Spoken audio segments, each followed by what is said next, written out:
One of the most long-standing debates among fans of the Elder Scrolls games is who should be victorious in Skyrim's civil war, with most on the side of the Empire arguing that the Empire and Skyrim are stronger against the Aldmeri Dominion together, and that the Empire offers greater racial equality, while Stormcloak supporters argue that the Empire is already beaten, citing the Thalmor patrols that move freely through Imperial-controlled territory, and the relative success of an independent Hammerfell, which the Empire was ready to just hand over to the Dominion. Hundreds of hours or more of content has been dedicated to this topic, discussing which is better based on utilitarianism or pragmatism. But these discussions seem to omit one key question. Who is Skyrim's rightful ruler according to its own laws? That's the question I want to explore in today's video. According to the first edition of the Pocket Guide to the Empire, Skyrim was founded as a hereditary monarchy led exclusively by the Ysgramor dynasty. It wasn't until the death of King Harald that the first council, or moot, was founded.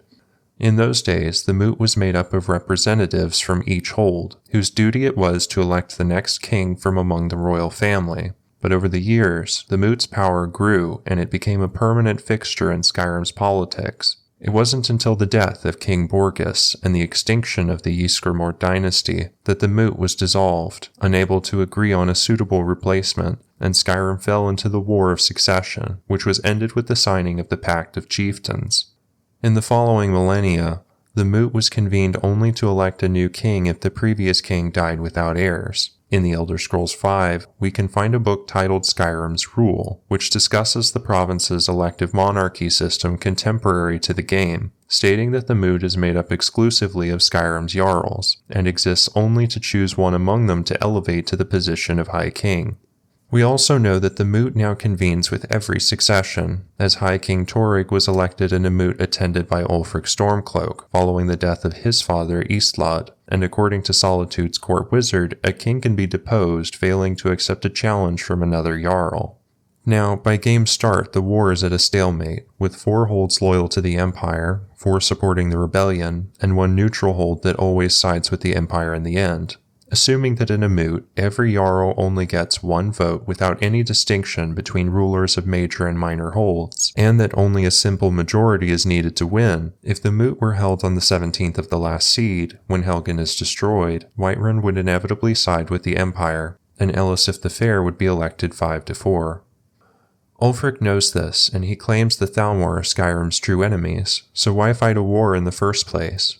He knows that in the process, he's only weakening Skyrim and the Empire, and the Thalmor agree, stating explicitly that they are funding the rebellion just enough to maintain the stalemate. But is this truly Ulfric's plan, or is the war really the result of the Empire striking first, and Ulfric acting out of desperation to salvage a foiled bid for the throne, and save his own life from exile or the headsman's axe? It is well documented that Ulfric slew the previous High King, and that he fled Solitude in the aftermath, clearly aware that he would incur the Empire's wrath. In the moot which elected Torygg, the previous High King, Ulfric had openly called for Skyrim's independence, permanently cementing himself as a troublemaker in the eyes of the Empire, but opening the idea for discussion to all the Jarls of Skyrim at the same time, which no doubt helped Ulfric to gauge support for the idea. Little is known of Torygg's rule, other than that he did not pursue independence as Ulfric had requested, though if his style of rule is reflected in his late wife, then this is hardly surprising. While the moot typically serves as a formality to elect the heir of the previous king, Torygg had no heirs, and so a second moot would have no choice but to choose someone unrelated by blood, and at the time of the king's death, Ulfric had the support of the Jarls of Dawnstar, Winterhold, Riften, Windhelm, and Falkreath, which was still under the rule of Jarl Dengir of Stun, a vocal advocate for Ulfric. Being a political pragmatist, Ulfric knew the Empire might employ any strategy to keep a malcontent such as himself from assuming such a high office, and so his plan relied on speed.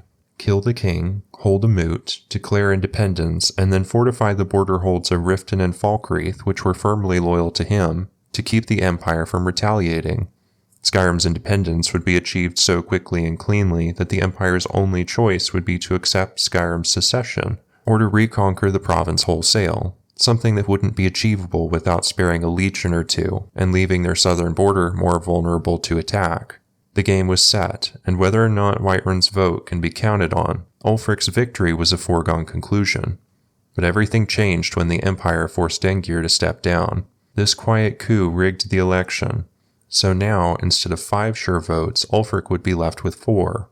Victory by way of election alone was still possible if the Jarl of Whiterun sided with him, but the Empire had already shown its willingness to use underhanded tactics, and there would be no reason to believe they would not do so again. Having proven his strength against the previous High King, as well as recovered the Jagged Crown for the first time since the extinction of the Ysgramor dynasty, it's easy to see why Ulfric would be a clear favorite by traditionalists over the Empire's Solitude puppet. While the legality of Skyrim's secession from the Empire may be ambiguous, with Dengir's vote as the rightful Jarl of Falkreath, Ulfric is Skyrim's true High King. Thank you so much for watching. I'm sure some of you may be wondering why I barely mentioned Elisif, even though she's the only other major contender for the throne, and it's because she's kind of a non-entity in the war, and even the game treats her that way by framing the war between Ulfric and General Tullius instead of Ulfric and Elisif. Ulfric even goes so far as to let Elisif stay Jarl of Solitude, which he doesn't do for any other Jarl who raises arms against him, although I'm sure it's just because having her vote in a future moot would be a huge win, and she seems like the kind of person who would eventually forgive him. I'll see you all next time.